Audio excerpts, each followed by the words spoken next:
कि मेरे भक्त की सबसे पहली पहचान है कि वो जब बात करेगा तो मेरा नाम निकलेगा, मेरी बात निकलेगी।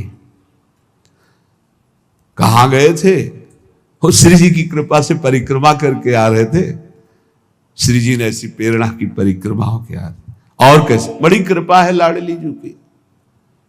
नहीं और सब कैसे? बस श्री जी की बहुत कृपा है, बड़ी करुणामयी है। अपने जैसे अधमों को स्वीकार शुरू पिंड छुड़ाना उसको मुश्किल पड़ जाएगा। ऐसे प्रेमी हैं, खड़े खड़े वो ऊब जाएगा, कब भागो। वो चर्चा वृंदावन प्रियाजू लाडली लालो के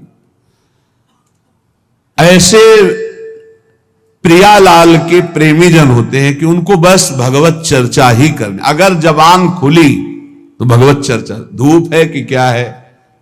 देखा है, मधुकरी मांगने जा रहे संत जन मिल गए, खड़े धूप में नंगे पैर, चर्चा और घंटों चर्चा हो रही। बोधयंता परस्परम कथयंति च माम नित्यम तुष्यंति च रमंति च। ये कठिन बात है। चर्चा करते तो बहुत मिलते हैं, पर तुष्यंति च रमंति च, उसी में संतुष्ट होगा, आनंदित, उसी में रमण कर रहा है, उसे कोई चाह नहीं। भगवत चर्चा हुई मानो पेट भर गया। कितनी अहोभाग्य, 1 घंटा से भगवान की चर्चा हो रही, प्रियालाल की चर्चा हो रही। आगे कह रहे हरि को भजन, साधु की पहचान हर समय भजन परायण। कोई माला से जप रहा है, कोई बिना माला से जप रहा है। बिना माला से जपने वालों की पहचान होती, वो गुरु प्रसाद से जागृत होती। एक दृष्टि में पता चल जाएगा ये बहिर्मुख है या अंतर्मुख होकर नाम जप कर रहा है। जहां एक दृष्टि गई तो पता चल जाता है। अंतर्मुख का एक अलग होता है, वो एक कुछ अलग चेहरा हो, चाहे जितना वो छुपाना चाहे नहीं छुपा सकता। एक दृष्टि में पता चलता है नाम जापक है, अंतर से में नाम चल रहा है। और चाहे जितना दिखाना चाहे, मान लो ऐसे बाहर, तो अंतर में पता चल जाएगा ये केवल सामने की बात है, अंतर में इसके नहीं चल रहा है। दोनों बातें भजन करने वालों को अपने आप पता हो जाती है। उपासक, संत, भागवत, महाभागवत, इन सब की पहचान भजन से ही है। कल चर्चा जब विश्राम हो रही थी सुना था, आधे पल के लिए भी त्रिभुवन की राज्य लक्ष्मी देने पर जो अपने प्रभु का भजन नहीं छोड़ता, सुमिरन नहीं छोड़ता, वो महाभागवत है। तो हरि को भजन ये प्रधान बात है। मुंह खुले तो भगवत चर्चा और मुंह बंद तो नाम चल रहा है। राधा वल्लभ श्री हरिवंश, राधा वल्लभ श्री हरिवंश, या जो गुरु जी ने दिया हो, जो नाम प्रिय हो, राधा राधा, ये मान लो, बहुत आनंदित हो जाओगे। मान लो कुछ पैसा नहीं लगना हो, बहुत बड़े धनी हो जाओगे, बहुत बड़ा लाभ मिल जाएगा। ये सब पुण्य रूही का ढेर समझो, एक अपराध बन जाए सब भस्म हो जाएंगे। नाम सोना है, सोना जितना तपेगा उतना ही चमकेगा, नष्ट होने वाली नहीं, अविनाशी वस्तु है। कमा लो ये सोना। ये जो सोना है, सोना, ये सोना वास्तविक सोना, इसी सोना में सोवत पांव पसार। पूरी रात निकल जाए, जब नींद ना आवे, मंत्र चले, तब समझो। इसके लिए कभी सर्दी में कंबल नहीं ओढ़े गए, इसी बात के अभ्यास के लिए कभी कंबल नहीं। जो नीचे मार्किन पहने वही मार्किन उतार कर ऐसे पैर से फंसा के सर, पूरा शरीर कांप रहा है। मंत्राकार वृत्ति, पेट में अन्न नहीं, ऊपर वस्त्र नहीं, गंगा का किनारा, भीषण सर्दी, 1 मिनट नींद नहीं, मंत्राकार। 4 बजे गंगा में फिर खड़े हुए। ऐसे थोड़ी भागवती की वृत्ति बनाई जाती है। ऐसे लगा जाता है जैसे गरीब आदमी ओवर टाइम करके पैसा कमाता है, किसान आदमी रात दिन लगा रहता है। ऐसे कायर पुरुष थोड़ी भजनानंदी होते हैं। ये शरीर को बहुत दुलार करने वाले भजनानंदी नहीं होते। सच्ची मानिए, जितना सुख शरीर को दोगे उतना अध्यात्म सुख से हीन होते चले जाओगे। मारो इस प्रकृति जन्य की अधीनता को, तुमने जो स्वीकार कर रखी। हर प्रकृति का वार सीधे सो। यह प्रवचन नहीं करते, जीवन में जो जिए वो बता रहे हैं। किसी आश्रम में ठहरना नहीं, ऐसे आश्रम में ठहरना जहां जंगल किसी का जाना नहीं, ऐसे बहुत से आश्रम मिले। जीवन भर प्रकृति से लड़ना रहा है, तभी परमात्म चिंतन का एक तार भाव बनता है, जब सीधे प्रकृति का वार सहे। यम ही न व्यथ्यंते ते पुरुषम पुरुषर्षम। काशी के घाटों में जो तपन होती थी दिन भर धूप की, तो रात्रि के 2 बजे तक तपना ही होती थी, और 2 बजे उठ के नहा के विश्वनाथ जी जाना है। जीवन को एकदम प्रकृति से वार सहने वाला बना ले तो बहुत आनंद आता है। ये सुविधा नरक समझो, सच्ची मानिए आप। हरि भजन में दिखावा कभी नहीं होना चाहिए, नहीं तो सच्चाई का हरि भजन छूट जाएगा। भजन करने वाले उपासक को कभी कीर्ति की चाह मत रखना, ये हम प्रार्थना करते हैं। ये अंतिम वो खाई है जहां से गिरा करके भगवान से विमुख कर दिया जाता है। दिन है तो रात आएगी, रात है तो दिन आएगा, ऐसे देखना हम तुमसे कहते हैं। ये सब केवल बाहरी है। आंतरिक श्रद्धा अटूट होती है, बाहरी श्रद्धा में कोई दम नहीं होती। हम इन श्रद्धाओं की दम नहीं होती। इनको तो हर गली में खड़े होना, जहां वाह वहीं खड़े हो गए। श्रद्धा वो होती है अटूट, कि चाहे जैसी परिस्थिति हो, चाहे जैसी घटना हो, मैं आपका हूं तो सिर्फ आपका हूं। वो होंगे अंगुलियों में गिनने वाले, वो अंगुलियों में गिनने वाले होते हैं। इसलिए साधु की सेवा पहचान, स्वयं साधु होते हुए साधु की सेवा, और निरंतर हरिभजन, और सर्वभूत पर दया, समस्त जीवों पर दया का भाव। दया बिना साधु कसाई, पर ये भी दया करी तो आफत आई बड़ी। कैसे तुम्हें बताए, मतलब बहुत विचित्र गति। आध्यात्मिक आनंद की प्राप्ति के लिए बिल्कुल व्यवहार शून्य जीवन जो जिया गया, उसमें बिल्कुल विपरीत जीवन प्रभु ने किया है। हजारों लाखों की जो भीड़, ये जनसंख्या है भगवान, ये भीड़ भजन अगर निरंतर आपका अभ्यास है तो चल जाएगा, नहीं तो आम हो जाएगा कि मैं बहुत बड़ा हो गया हूं, जहां हुआ मैं बहुत बड़ा हुआ, वहीं से भक्ति का नाश हो जाएगा। ये सम्मानम कल्यात घोर गरलम नीचापमानम सुधा श्री राधा मुरली धरो भज सके वृंदावन मात्यज। ए भाई, कभी भूलकर भगवान से यश मत मांग लेना कि हमारा भी नाम हो जाए। बहुत खतरा है इस नाम में, बहुत खतरा है। आपसे सबसे प्रार्थना करते हैं, यश की चाह मत रखना।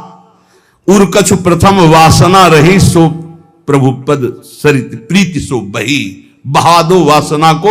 अगर कोई वासना रहेगी तो बहुतायत में मिलेगी, क्योंकि मेरा मालिक सबसे पहले अंदर की वासना की पूर्ति करता है। विभीषण जी के पहुंचने पर सबसे पहले लंकाधिपति का अभिषेक किया। इसलिए साधक अंदर की वासनाओं को देख लो, अगर कोई भी वासना तो हटा दो। नहीं, मेरे स्वामी का स्वभाव है पहले तुम्हें वासना की चीज फेंकेंगे, ले, और जब घृणा हो जाएगी तब आगे बढ़ा देंगे। मान आखिरी खाई है जिस पे साधु गिर जाता है। इसीलिए सबसे पहले सिद्धावस्था की सीढ़ी पे निर्माण लिखा है। निर्माण अमोहा जित संग दोषा। अपने में कोई गुणा अभिमान आकर के ये श्रेष्ठता का भाव हो जाना, मानो परमार्थ में पोछा लग जाना है। भाई कभी अहम, ये भाव मत अहम में लाना कि मेरा नाम हो जाए। भगवान को जो करवाना तो करवाने ही, वो तो सर्व समर्थ हैं, वो तो नौकर हैं, हम वैसे ही करना पड़ेगा। पर चाह कभी मत करना। अगर चाह किया तो ये आखिरी खाई है, इसमें साधु को गिरा दिया जाता है। ये माया की बड़ी विचित्र मनोहर चाल है। बड़ा मीठा जहर है जिसे हाथ में लेकर स्वयं खा लिया जाता है। ये मान प्रतिष्ठा यश कीर्ति, ये जगत मंगल कराने वाले भगवान की हो, उन्हीं का यश गाए। अपनी कभी न मानकर इसका जो भोग करेगा वो नष्ट हो जाएगा। मेरी यश कीर्ति इससे नष्ट हो जाएगा। सर्वभूत पर दया, दया तो करनी है, पर दया हो जिसमें भगवत विस्मरण न होने पावे। दया को उल्टा याद, अगर हरि की याद भूल गई तो वो दया फंसा देगी पक्का। और जिस दया में हरि सामने है कि ये मेरे भगवान हैं, वो कभी नहीं फंसा पाएगी। संत के लक्षण, जब बाणी खुले तो भगवत चर्चा, जब बाणी बंद तो भगवान नाम जप, और स्वयं साधु होते हुए साधु की सेवा एक प्रधान लक्षण है। हरि को भजन, साधु की सेवा, सर्वभूत पर दया, हिंसा लोभ दंभ छल त्यागे, विषम देखे माया। कभी किसी की हिंसा न करे, यह साधुता का लक्षण है। कभी जीव को, किसी जीव को कष्ट देना नहीं। मन से, वचन से अगर आप थोड़ा भी किसी के प्रति रूखा भाव कर लें तो आप अंदर देखना आपके भजन में फर्क पड़ जाएगा। ये अंदर के अनुभव की बातें करते हैं। अगर उसको तुमने डांटा है, सही माने में डांटा है और भगवत भाव करके डांटा है, तब तो आपका भजन चलेगा। और अगर भगवत भाव नहीं किया है और बिना किसी अपराध के आप डांट रहे हैं तो आपका भजन बंद हो जाएगा पक्का। थोड़ा अपराध है, बहुत डांट दिया तो आपका भजन बंद हो जाए। यह भागवती क्षेत्र है। किसी को न वचन से, न शरीर से, न मन से पीड़ा ना पहुंचाए, किसी को भी नहीं। देखो, गुरु शिष्य एक व्यवहार का संबंध है, परमार्थ नहीं। आप ये मत समझना कि गुरु शिष्य परमार्थ का है।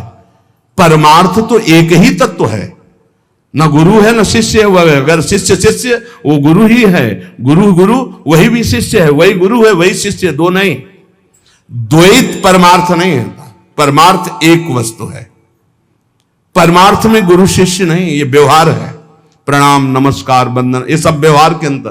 परमार्थ में एक वासुदेव यहां जो विराजमान, वही यहां विराजमान है। उसी वासुदेव को देखकर वो स्वांग शिष्य का कर रहा है तो आप स्वांग गुरु का कीजिए। बस स्वांग है, सत्य वस्तु एक ही है जो सर्वत्र विराजमान है। इसलिए किसी को भी वचन से, शरीर से या मन से पीड़ा ना पहुंचावे। लोभ, किसी भी तरह अर्थ का लोभ ना आने पावे। दंभ, कोई दिखावा, मान प्रतिष्ठा के लिए नाटकबाजी नहीं होना चाहिए। छल त्यागे, छल अंदर कुछ है बाहर कुछ है ऐसा ना करे। साधुता का मार्ग निर्मल है। संत सरल चित जगत हित जान स्वभाव सने। संतों का स्वभाव होता है जगत मंगल करना, सरल चित्त, छल कपट रहित रहना। और विषसम देखे माया। माया किसे कहते हैं? मैं मोर तय तोर, जहां तक इंद्रियां जा रही, जहां तक भोग विलासता के लिए मन जा रहा, सो सब माया जानो भाई। अपने माया में ही जी रहे हैं, माया में ही रह रहे हैं, माया के ही शरीर में है। इसे भगवत समर्पित करके माया की वस्तुएं भगवत प्रसाद करके पाओ, माया की वस्तुएं भगवत समर्पित करके प्रसादी पहनो, बच जाओगे। अगर स्वयं भोक्ता बनोगे अमनिया के तो फिर माया फंसा लेगी। अमनिया ठाकुर जी को प्रसादी आपकी, बच जाओगे। यह सिद्धांत है बचने का। एक भी वस्त्र बिना ठाकुर जी को अर्पित किए मत पहनना, एक बूंद पानी बिना अर्पित किए मत पीना, एक भी अन्न का टुकड़ा बिना अर्पित किए न जाए तो आप देख लेना माया मुक्त हो जाओगे। सहनशील साधु कौन? जो सह जाए, अंदर की बात और बाहर की भी बात। बाहर कोई गाली दे दे, अपमान कर दे, निंदा कर दे, सह जाए। अंदर की बात, काम आ रहा है, क्रोध आ रहा है, लोभ आ रहा है, मोह आ रहा है, चुपचाप सह जाए। इनके सहने से भगवान की प्रसन्नता होती है। इनके सहने से भगवत भक्ति बहुत जोर की बढ़ती। सहत सहत बाढ़े भगत गिरे तन गुरु हित गान। ये नियम बना लो कि मुझे सहना है, सहने से भगवान प्रसन्न होंगे। अपने प्रभु के लिए हर दुख सहना है। जब ये बात आ जाती है तो सब कुछ सहन करने में आनंद आता है। भला कष्ट सहने में कहीं आनंद आता है, लेकिन आनंद आता है अपने प्यारे के लिए कष्ट सहने में आनंद आता है। सहनशील, अगर ज्ञान हो जाए तब तो फिर क्या कहना, ज्ञान नहीं तो अपने प्रभु के लिए सहो। ज्ञान में तो सहना ही क्या, स्वाप्निक है, बिल्कुल स्वाप्निक है। बिल्कुल जैसे जगत आप देख रहे हो, बिल्कुल स्वप्न चल रहा है, ये दीर्घ स्वप्न है मोह निद्रा में। भक्ति में उसे ऐसे ले लो कि भगवान की लीला हो रही है, तो हमें भगवान सहना चाहते हैं, इसलिए गाली दिला रहे हैं, इसलिए निंदा करा रहे हैं, इसलिए अपमान करा रहे हैं, चुपचाप सह जाओ। आशय उदार, आशय उदार होना चाहिए। आशय हमारा सांसारिक नहीं होना चाहिए।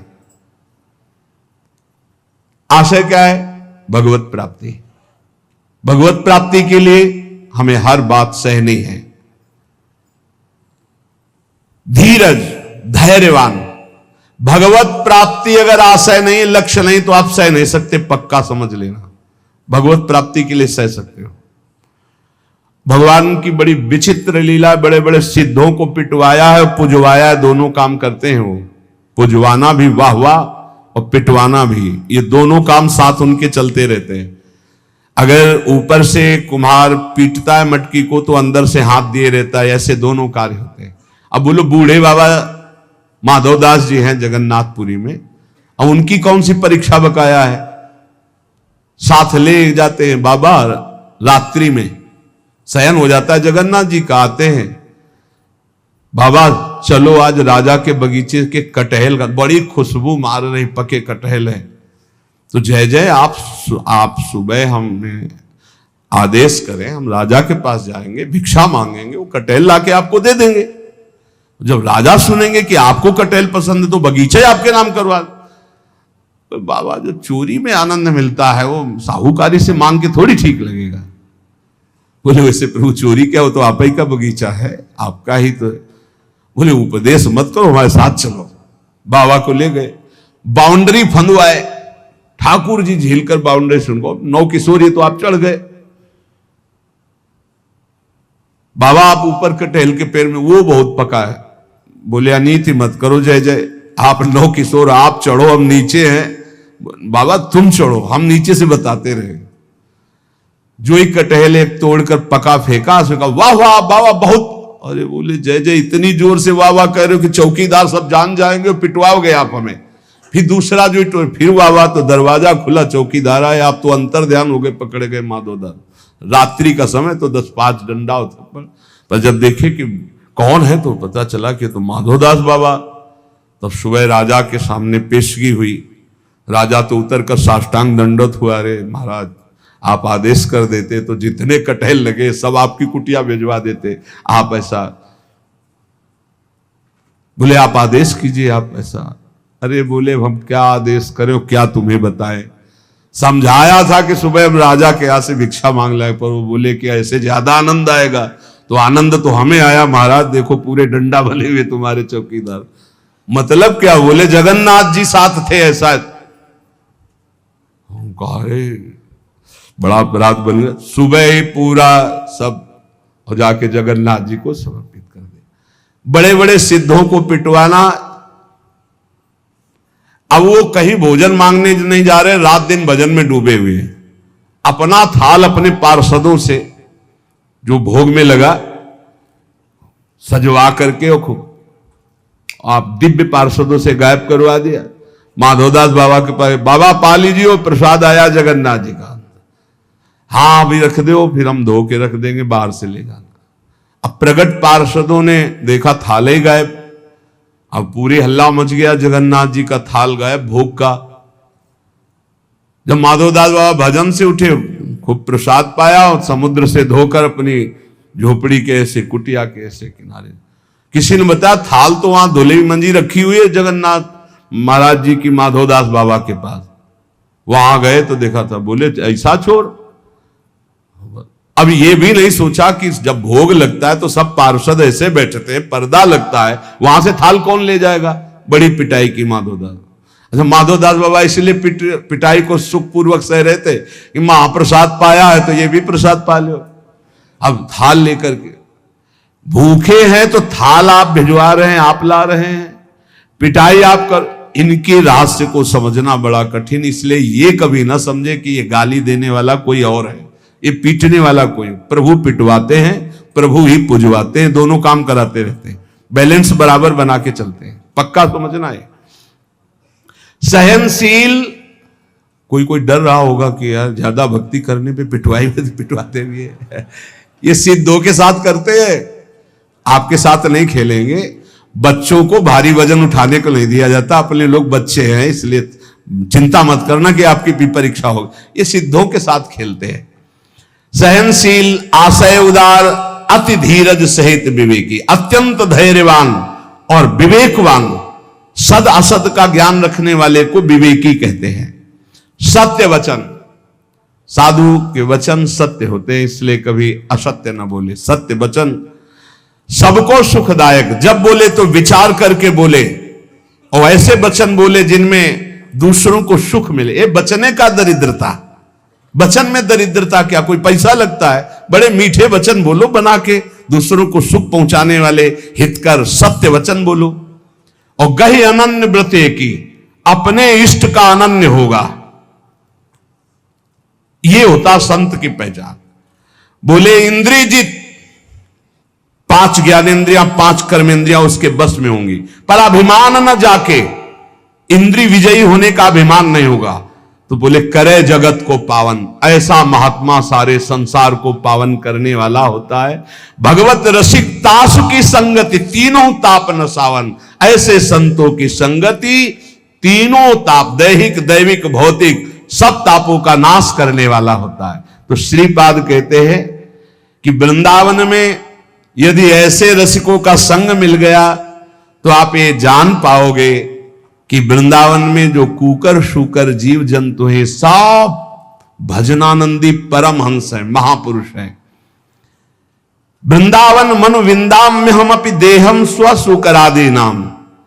इसलिए मैं भी ये इच्छा करता हूं कि मेरा शरीर अगर छूटे और प्रियालाल ना मिले तो मैं सुअर कुत्ता वृंदावन का बनूं, बाहर ना बनूं।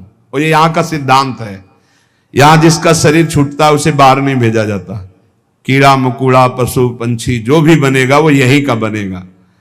मेरा जन्म वृंदावन में ही हो, किंतु अन्य जगह देव शिरोमणि दुर्लभ शरीर मुझे ना मिले।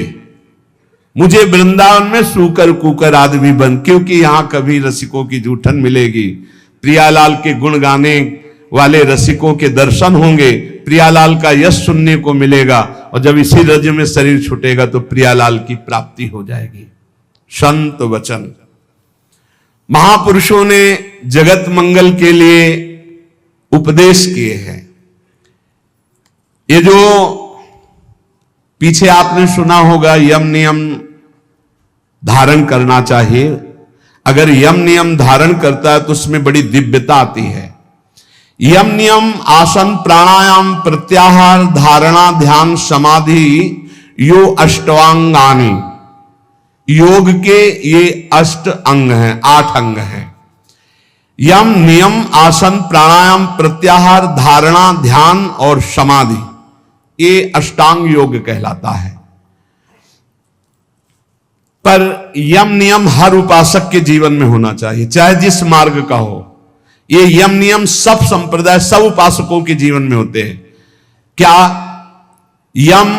ये 5 होते हैं, अहिंसा सत्य आस्तेय ब्रह्मचर्य अपरिग्रह यमाह।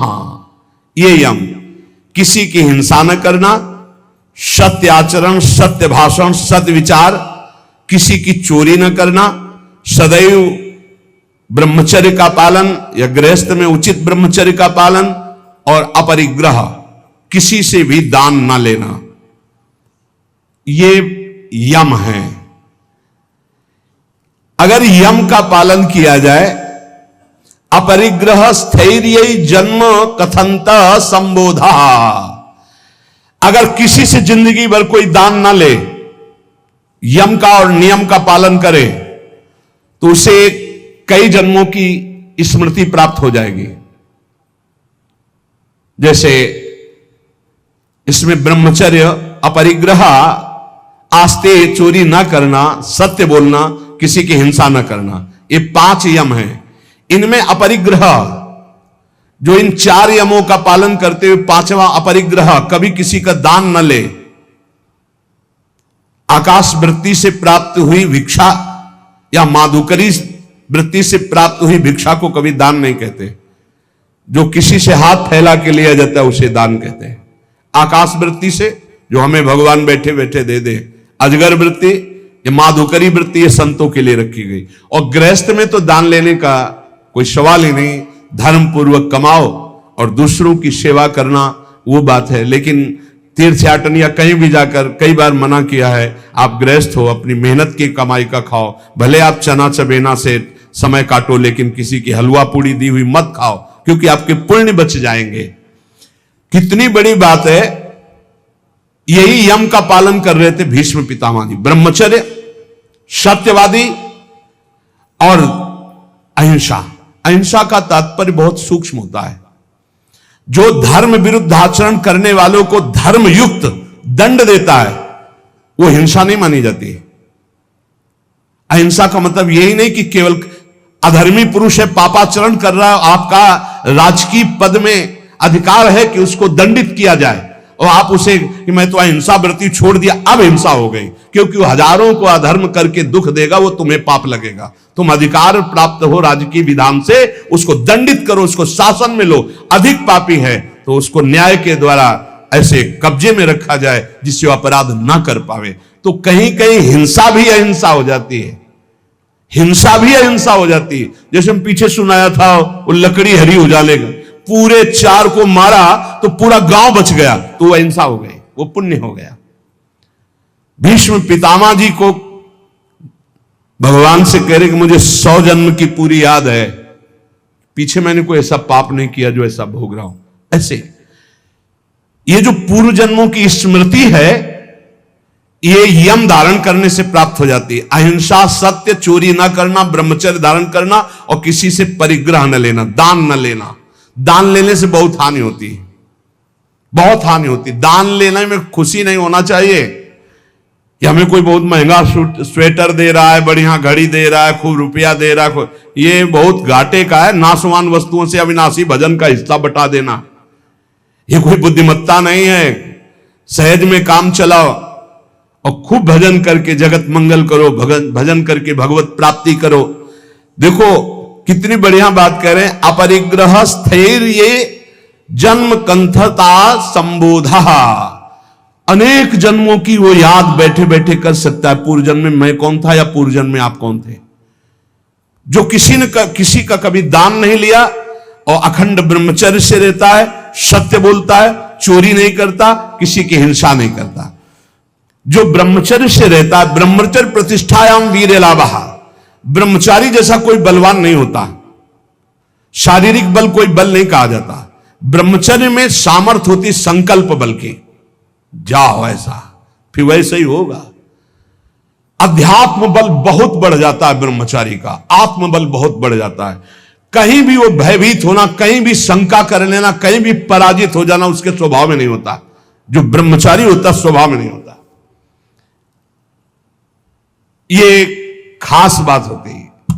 भगवान परशुराम जी के पास जब अंबा जी गई, अंबा जो काशी नरेश की 3 राजकुमारियों में एक सी थी, उन्होंने कहा कि मैं आपसे सहायता चाहती हूं भृगुवर, मैं आपकी शरण में हूं, शरणागत की रक्षा करनी चाहिए।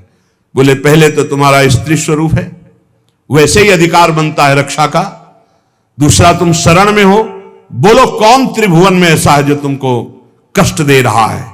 बोले पहले वचन दो कि मैं उसको मारूंगा। बोले निश्चित परास्त करूंगा उसको। बोलो कौन है, तो कहा आपके प्रिय शिष्य भीष्म। एक बार तो परशुराम जी की भीष्म के द्वारा ऐसा कैसे अपराध बन गया, क्या हुआ, पूरी घटना सुनाई। तो उन्होंने कहा वैसे तो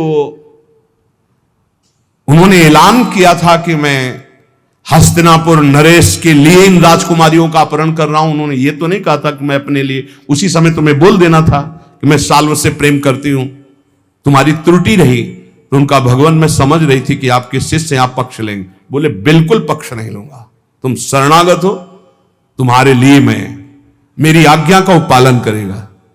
अखंड ब्रह्मचारी भीष्म जी और अखंड ब्रह्मचारी भगवान परशुराम जी, दोनों सत्य पे हैं, दोनों महान हैं, पर एक गुरु है एक शिष्य है। पर एक इच्छा का अनुमोदन कराने के लिए अपनी द्वेष वृत्ति का भगवान परशुराम जी का आश्रय लिया, इसलिए परशुराम जी कमजोर हैं। और सत्य का पालन करने के लिए धर्मनिष्ठ, इसलिए चेला बहुत जोरदार के हो गए। भीष्म जी बुलाया भीष्म जी को बाहर हस्तिनापुर की, अर्घपाद्य आदि लेकर गए, प्रार्थना की, परिक्रमा की, दंडवत किया। बोले मेरी आज्ञा है अंबा को स्वीकार करो। बोले कदापि गुरुदेव नहीं, क्योंकि सब कोई जानता है सत्य के आगे कुछ नहीं, और मैं सत्य प्रतिज्ञा किया हूं कि अखंड ब्रह्मचर्य रहूंगा, जीवन में कभी संतान उत्पन्न ही नहीं करूंगा। तो उनका युद्ध यांबा, तो उनका युद्ध, गुरुदेव से युद्ध, उन्होंने ही विविध प्रकार के दिव्यास्त्रों की शिक्षा भीष्म जी को दी थी जब गंगा जी ले गए थे। और गंगा जी ने और भी दिव्यास्त्र सिखाए थे जो परशुराम जी को भी पता नहीं थे। ऐसे थे, रोज युद्ध होता, पहले जाते, परिक्रमा करते, साष्टांग दंडवत करते हो, कहते आशीर्वाद दीजिए विजयी भव का। बोले योद्धा तो मैं ही हूं, तुम्हारा विपक्ष का मैं आशीर्वाद नहीं दे सकता, पर हां बलपूर्वक युद्ध करना, बलपूर्वक युद्ध करना। आखिरी युद्ध जितना भयानक हुआ कि गंगा जी, अष्टवसु सब जागृत हो गए, उपस्थित हो गए। भीष्म जी ने एक अस्त्र ऐसा चढ़ाया था जो परशुराम जी के पास काट नहीं थी, निश्चित परशुराम जी का वध हो जाता। गंगा जी आकर के पकड़ लिया और कहा नहीं नहीं, ऐसा बिल्कुल ठीक नहीं है। समस्त अष्टवसु आ गए, तो उन्होंने कहा मां, ये प्रत्यंचा पे चढ़ा हुआ धनुष तभी उतरेगा जब गुरुदेव अपना रथ पीछे कर दे, अपना धनुष नीचे कर दे। तो गुरुदेव कैसे नीचे कर से? अष्टवसुओं ने, समस्त देवताओं ने कहा प्रभु आपका चेला है, अब आपको धनुष नीचे करना पड़ेगा, अगर छूट गया तो आपके पास काट नहीं है, आप अबद्ध हैं, फिर भी वध हो जाएगा आपका। भीष्म जी के बाण तभी धनुष से उतरे जब वो रथ पीछे हटा, धनुष नीचे किया, कूद गए, परिक्रमा की और गुरुदेव बोले जा विजयी भव, कहते विजयी हुआ। तो सत्य, ब्रह्मचर्य, अहिंसा, अपरिग्रह बहुत बड़ी ताकत है। ब्रह्मचर्य में बहुत बड़ा बल है, उसको आज हमारी समाज समझ नहीं पा रही। यम नियम के बिना जीवन बिल्कुल पशुवत जीवन है।